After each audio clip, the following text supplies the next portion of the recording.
सियासत समझ में आती और सियासतदानों को शायरी समझ में आती तो ये दुनिया रहने के लिए और खूबसूरत हो सकती थी। मैं कोशिश कर रहा हूं कि दोनों के बीच में पुल बन सकूं।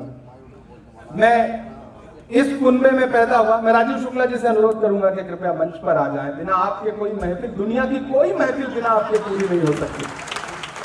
राजीव शुक्ला जी को मंच पे लाया जाए। मैं इन्हीं दोनों के बीच में पुल बनने का काम कर रहा हूं। मैं उस जमात में पला बढ़ा, मेरी परवरिश शायरों के बीच में हुई।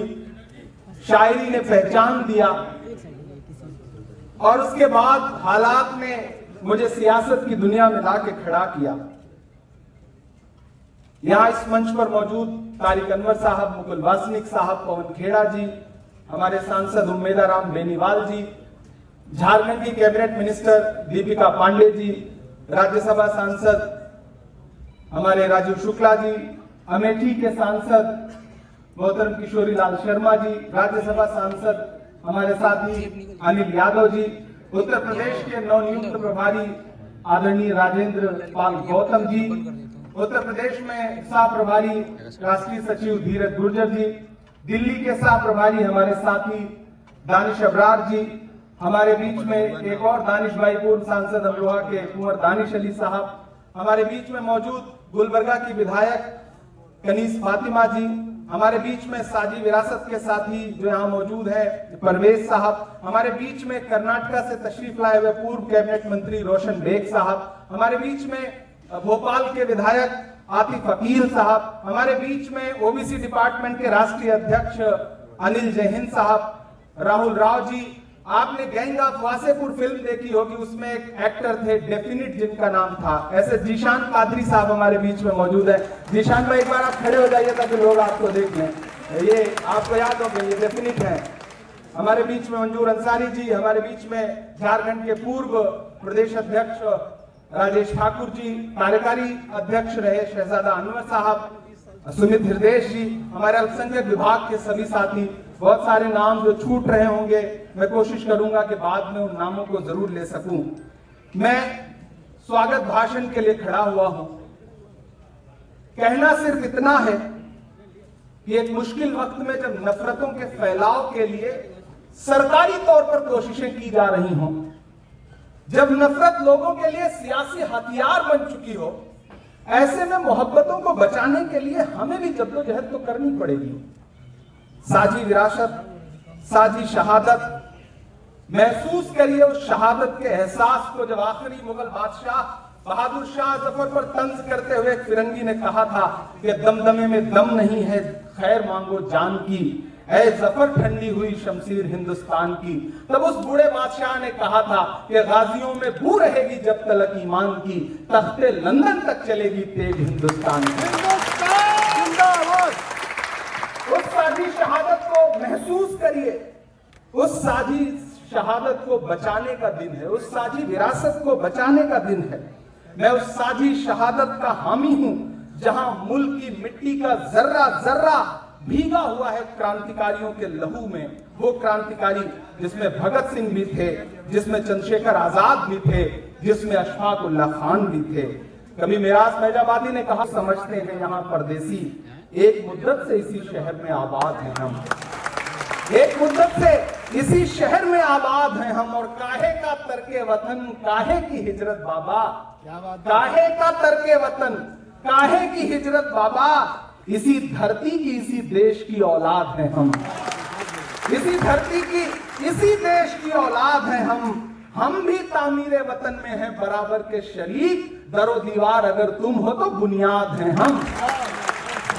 हम उस साझी शहादत और साझी विरासत को बचाने की बात कर रहे हैं और उसको आपके सामने संजोने की बात कर रहे हैं। जिस मंच पर कोई महाराज खड़े होकर के गंगा जमुनी तहजीब की बात करें, जहां मुकुल वासनिक जी बैठे हो, जहां उम्मेदाराम जी बैठे हो, पवन भाई बैठे हो, दीपिका जी बैठी हो, राजीव शुक्ला जी बैठे हो, किशोरी लाल जी बैठे हो, अनिल भाई बैठे हो, हम उस साझी शहादत और साझी विरासत को बचाने की जद्दोजहद कर रहे हैं और लगातार करते रहेंगे, ये कोशिश आगे बढ़ाते रहेंगे।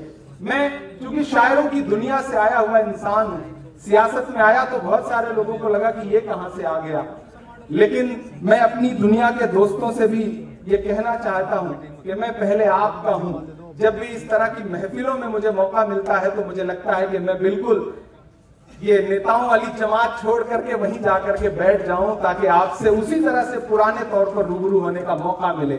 और सियासत में रहकर भी हमेशा एक बात कहता हूं कि मैं सियासत में हूं, लेकिन जिस दिन मुझे लगेगा कि मेरी जबान पकड़ी जा रही है, मैं बोल नहीं पा रहा हूं, जिस दिन मुझे लगेगा कि ये दुनिया मेरे एहसास से छोटी है, मुझे लगता है मैं इस दुनिया को छोड़ के फिर उसी दुनिया का हिस्सा बनने में जरा सी भी देर नहीं करूंगा, जरा सी भी परहेज नहीं करूंगा। तो इसलिए साथियों, आज के इस प्रोग्राम को करने का जो मकसद था, सबको इकट्ठा करने का जो मकसद था, वो यही था कि नफरतों के लिए बहुत कलेक्टिव कोशिश हो रही है, लेकिन मोहब्बतों के लिए छिटपुट कोशिशें हो रही हैं। हमें कलेक्टिव कोशिश करने की जरूरत है। पूरे देश में इस तरह के कार्यक्रम और आयोजित हों। मैं और आपसे कहना चाहता हूं, हुकूमतें नहीं चाहती कि आप कहीं सोशल गैदरिंग करें, एकजुट हों। वो चाहते हैं कि आप इकट्ठा हो तो सिर्फ राजनीतिक कार्यक्रमों में इकट्ठा हो या धार्मिक कार्यक्रमों में इकट्ठा हो अपने अपने। वो नहीं चाहते कि आप साहित्यिक कार्यक्रमों में इकट्ठा हो, कल्चरल एक्टिविटीज में पार्टिसिपेट करें। इसलिए मैं देश भर के लोगों से कहना चाहता हूं, डरिए मत, हुकूमतें भले ना चाहें, लेकिन बोलिए, इस तरह की महफिलें सजाइए, कल्चरल एक्टिविटीज करिए, इस हुकूमत की तानाशाही के खिलाफ कल्चरली लड़िए, सांस्कृतिक लड़ाई लड़िए, तब शायद इस लड़ाई को और मजबूती से जीता जा सकता है। मुशायरे करिए, कवि सम्मेलन करिए, सांस्कृतिक कार्यक्रम करिए और बावाज़े बुलंद बोलते रहिए। कभी राहत साहब ने कहा था कि चांद एक टूटा हुआ टुकड़ा मेरे जाम का है, ये कौल मेरा नहीं हजरत खयाम का है। और हमसे पूछो कि गजल मांगता ही है कितना लहू, सब समझते हैं ये धंधा बड़े आराम का है। तो ये जो पीछे बैठे हैं, जब आपको शायरी सुनाएंगे तो आप बस यूं ही मत समझ लीजिएगा कि एक शायर आया और उसने कुछ शेर कह दिए। एक शेर कहने में कितने दर्द से गुजरते हैं, एक व्यंग लिखने में संपत सरल जैसे लोग कितने एहसासों को जीते हैं। उसको सुनिए, उसको सराहिए, दुआएं दीजिए, दाद दीजिए और आज के इस कार्यक्रम को एक अलग दुनिया का कार्यक्रम बनाइए। हमारे बीच में राज्यसभा सांसद अशोक सिंह जी आए हैं, मैं उनका भी स्वागत करता हूं। वही समय पर आए, हम लोग तो पहले आ गए थे। मैं उनका बहुत बहुत स्वागत करता हूं। आइए, मैं चाहता हूं कि अब मैं कोई ताखीर ना करूं, कोई भाषण ना हो। मैंने अपने सारे अतिथियों से पूछा कि क्या आप लोग भी बोलेंगे, तो इन्होंने कहा कि इस महफिल में तो बस आज हमें आप सुनवाइए ही, हम भाषण नहीं देंगे। और मुकुल जी ने तो बहुत बड़ी बात की, उन्होंने कहा कि आपने पोस्टर पर शायरों की फोटो लगा रखी है, अगली बार जब नेताओं की फोटो लगा के रखेंगे तब हम भाषण देंगे। अब मैं चाहता हूं कि इस मशायरे को मशायरे की तरफ लेके चला जाए और उस मोहब्बत को जीने के लिए आपको एक मैदान दिया जाए, एक आसमान दिया जाए, जहां अगले 2 घंटे 2.5 घंटे आप सिर्फ शायरी के रंग में डूबे रहें और मोहब्बत को जिए। किसी ने कहा है कि तुम्हारे बाद परिंदों ने गांव छोड़ दिया, तुम्हारे बाद परिंदों ने गांव छोड़ दिया, तुम्हारे बाद दरख्तों पे घोंसले न रहे, तू आखिरी था बस्ती में जिसने इश्क किया, तुम्हारे बाद तो लोगों में हौसले न रहे। वो हौसला पैदा करिए, वो हौसला बढ़ाइए। ये बड़े डरपोक लोग हैं, कोई एक मोहब्बत की आवाज अकेले मोहम्मद दीपक बन के खड़ी हो जाएगी तो पूरा नफरत का झुंड अपने आप पीछे चला जाएगा। इसलिए मोहब्बतों की मिसाल बनिए। हमारे जो बाकी मेहमानान हैं, मैं अपने टीम से कहूंगा कि सबको वहीं पर बुके भेंट करके एक एक करके आप सबका स्वागत कर लें। हम इधर मारूफ रायबरेली जो आज के इस कार्यक्रम का संचालन करेंगे उन तक पहुंच रहे हैं। मैं शायरों का तारुफ आपसे करा दूं। इस तरफ चरण सिंह बशर साहब हैं, उर्दू अदब का एक बहुत बड़ा नाम, पुलिस के एक बड़े अधिकारी के तौर पर रिटायर हुए हैं और इनका एक शेर जिसे मैंने पार्लियामेंट में कोट किया था कि ये दुनिया नफरतों के आखिरी स्टेज पर है, इलाज इसका मोहब्बत के सिवा कुछ भी नहीं होगा। ऐसे चरण सिंह बशर साहब यहाँ पे बैठे हैं, हम उनका स्वागत करते हैं। इस तरफ संपत सरल साहब बैठे हैं, जयपुर से हैं, राजस्थान से हैं और इनके व्यंग आपने यूट्यूब पे, सोशल मीडिया पे भर भर के देखे होंगे, मिलियंस में व्यूज आते हैं और लगातार व्यंग के माध्यम से अपनी बात लगातार पूरे देश में कह रहे हैं। हमारे बीच में अमीर इमाम साहब बैठे हैं, साहित्य अकेडमी मिल चुकी है उनकी किताब को, कई उनकी गजलों की कई किताब प्रकाशित हो चुकी है। बहुत खूबसूरत नाम है। नई पीढ़ी में अगर मुझसे पूछा जाए कि हिंदुस्तान की नई पीढ़ी में इमरान आप किसे बहुत पसंद करते हैं, तो मैं बेसाख्ता कहूंगा कि मैं अमीर इमाम साहब को बहुत पसंद करता हूं, मैं उनका खैर मकदम करता हूं। हमारे बीच में हिमांशी बाबरा बैठी हैं। आप सारे लोग सोशल मीडिया पे नई नस्ल और पुरानी नस्ल दोनों में उसी तरह से मकबूल हैं जैसे मकबूल होना चाहिए। तो हम नई नस्ल की उस खूबसूरत शायरा का आपके बीच में इस्तकबाल करते हैं, वो भी आज आपको शायरी सुनाएंगी।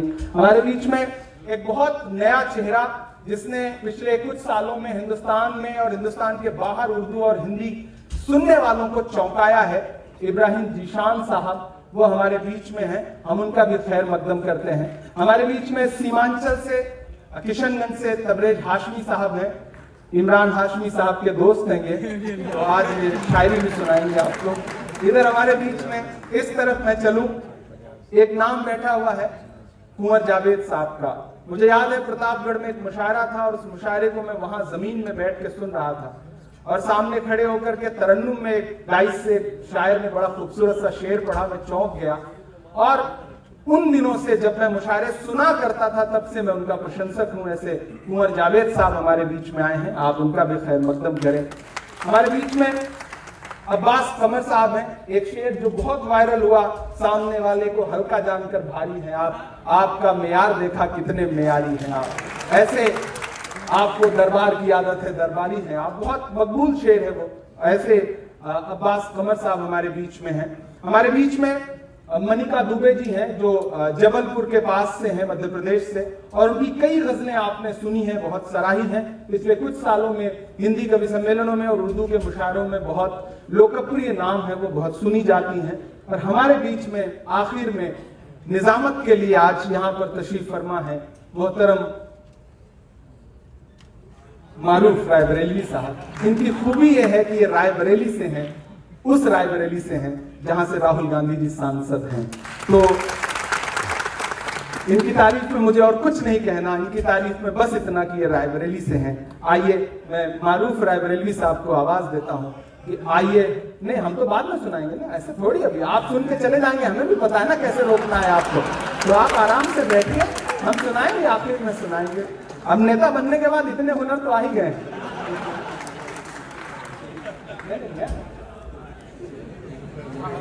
सही